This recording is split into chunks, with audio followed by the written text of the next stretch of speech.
प्रदेश में जहां एक तरफ गणेशोत्सव को लेकर तैयारियां लगभग पूरी हो चुकी है, तो वहीं दूसरी तरफ कोरोना के चलते लागू की गई गाइडलाइंस और त्यौहार के बदले स्वरूप के कारण मूर्तिकारों को भारी नुकसान उठाना पड़ रहा है। देखिए ये खास रिपोर्ट। कोरोना संक्रमण ने जहां आम जनजीवन को खासा प्रभावित किया है, तो वहीं इसका सीधा असर त्योहारों और त्योहारों के जरिए रोजी रोटी कमाने वालों पर भी हुआ है।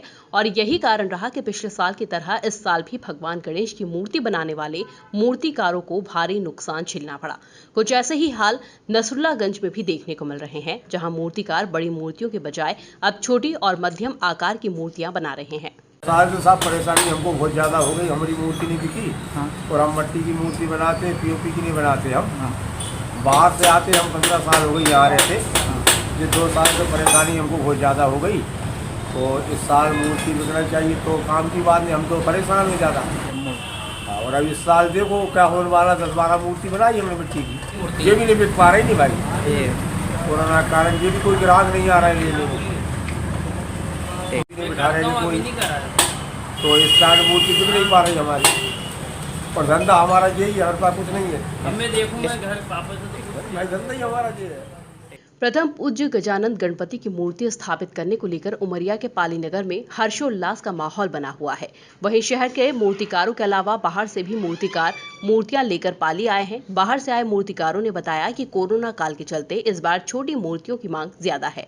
करीब 6 से 7 साल हो गए मेरे करते, उमरिया में 6-7 साल से करते हो गया। मैं सोचा पाली का मार्केट देखा जाए कैसा है। कितनी मूर्तियां लेकर आए? ये करीब लेके आया था 150-200 के आसपास। कितनी बेच डाले? करीब 80 के आसपास बेच डाला। क्या रिस्पांस मिल रहा है? अभी तक तो ठीक ही चला सर। सबसे ज़्यादा कौन सी मूर्तियाँ? एक छोटी वाली बिक रही है 101 से लेके 500, 600, 700 तक की। ये सब मिट्टी के बने? पूरे मिट्टी की बनी हम लोग मूर्ति। ये आप खुद बनाते हो? नहीं, हम लोग खरीद के लाते हैं, जबलपुर से लाए। मैं ये मूर्तियाँ करीब 20 साल से यहाँ पे व्यवसाय करता हूँ।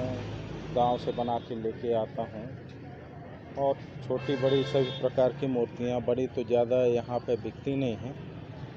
मीडियम साइज़ और छोटे साइज़ की मूर्तियाँ अधिकतर बिकती हैं। और अपना कह देना चाहिए, लाने ले जाने में जो खर्चा होता है वो साधारण से 2-4 पैसा फ़ायदा मिलता है। यहाँ के लोगों में, यहाँ तो प्रॉपर बनाते भी हैं, और हम लोग जो लाते हैं कच्ची मिट्टी की मूर्तियाँ हैं, और काफ़ी अच्छा कलर पेंट भी यूज करते हैं, जिससे कोरोना से क्या प्रभाव हुआ? कोरोना को लेकर के क्या प्रभाव हुआ है? कोरोना को लेकर हम पिछली साल भी आए थे तो ठीक रहा था धंधा। इस साल भी अभी लेके आए हैं, आज ही पहला दिन है, खोले हैं। अब देखते हैं 1-2 दिन में क्या होता है। गणेशोत्सव को लेकर जारी हुई गाइडलाइन का असर ठीकरी में भी देखने को मिला, जहां मूर्तिकारों के साथ साथ व्यापारी और सार्वजनिक गणेश उत्सव का आयोजन करने वाले निराश है।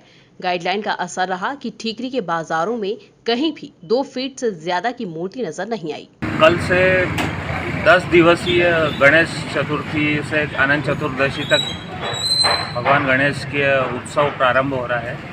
और शासन ने जो आज से 1 हफ्ते पहले जो गाइडलाइन जारी करी है, उसमें ये कहा गया है कि पीओपी की मूर्तियां निर्माण करना और उपयोग करना पूर्णतः प्रतिबंधित रहेगा। अगर कोई उपयोग करता है तो उसको 10,000 का जुर्माना। चूँकि मूर्तियों का निर्माण 6 माह पूर्व ही प्रारंभ हो जाता है, और उसमें निर्माता को जो खर्च लगता है, अब जब उस पैसे को वसूली का समय आता है, उस समय प्रशासन ने तत्काल में आदेश निकालकर उन लोगों के रोजगार तो छीना ही, साथ ही जो फुटकर और छोटे व्यापारी है जो उनसे निर्माताओं से मूर्तियां खरीदकर यहाँ बेचते हैं, उनको भी आर्थिक रूप से बहुत बड़ा नुकसान हो रहा है। और इस नुकसान को देखते हुए, चूँकि 2 साल से कोरोना काल के कारण सोशल डिस्टेंसिंग का पालन करते हुए त्योहारों का रंग यूँ ही फीका पड़ा हुआ था, और इस साल एक भी जिले में कोई कोरोना का केस न होने के कारण उम्मीद थी कि बहुत उत्साह के साथ गणेश उत्सव का यह 10 दिवसीय पर्व मनाया जाएगा।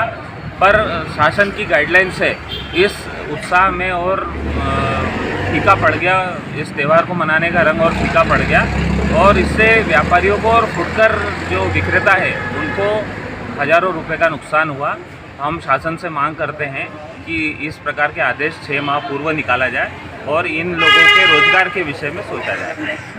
2 वर्षों से कोरोना जैसी महामारी को देखते हुए बाजार में त्योहारों की रौनक बिल्कुल फीकी सी पड़ गई है। इस बार भी हम लोग मूर्ति विक्रेताओं को काफ़ी परेशानियां झेलनी पड़ी, जैसे कि हमें त्यौहार के चलते 6 माह पूर्व मूर्तियों को ऑर्डर देना पड़ता है, जिससे कि हमें मूर्तियाँ सीजन के समय पे मिल सके। वहीं शासन की गाइडलाइन जो कि बताया जा रहा है कि मिट्टी की मूर्तियाँ ही होना चाहिए। इसमें कहीं ना कहीं हम जैसे मूर्ति कलाकार है, उनके मजदूर हैं, उनको कहीं ना कहीं बहुत सारा नुकसान झेलना पड़ा है इस बार। और मिट्टी की मूर्तियों की कीमत भी काफ़ी होने की वजह से मार्केट में चहल पहल और रौनक बिल्कुल भी कम रही है। और शासन से हमारा निवेदन है कि हम जैसे मूर्तिकार, मूर्ति जैसे विक्रेता है, मूर्ति जो बनाते हैं, जो मजदूर हैं, उन्हें कहीं ना कहीं आर्थिक सहायता देने के लिए हम चाहते हैं कि अब कहीं ना कहीं सुविधा हमें और मजदूरों को मिले। ठंडा माहौल है और फिर क्या है, मिट्टी के गणपति बहुत महंगे आ रहे हैं और लेवालों में क्या है, देख लो, आप देख रहे माहौल ऐसा है और महंगी इस हिसाब से चल रही है कि इतनी सी मूर्ति मात्र 100 रुपये में सामने वाले लेने खरीदी करने में, जो कि 21 रुपये की मूर्ति आती थी, तो अब मिट्टी की मूर्ति 101 रुपये में आ रही है, तो वो मूर्ति कैसा खरीदेगा सामने वाला। इसलिए देखते हुए जैसे भी चल रहा है त्योहार का बहुत ठंडा माहौल चल रहा है और महंगाई बहुत ज्यादा है। खंडवा में भी गणेश चतुर्थी पर भगवान गणेश की बड़ी बड़ी प्रतिमाएं और पांडाल लगाए जाते हैं, लेकिन इस बार कोरोना को देखते हुए नियम अनुसार छोटे स्वरूप में गणेश उत्सव का पर्व मनाने के नियम बनाए गए।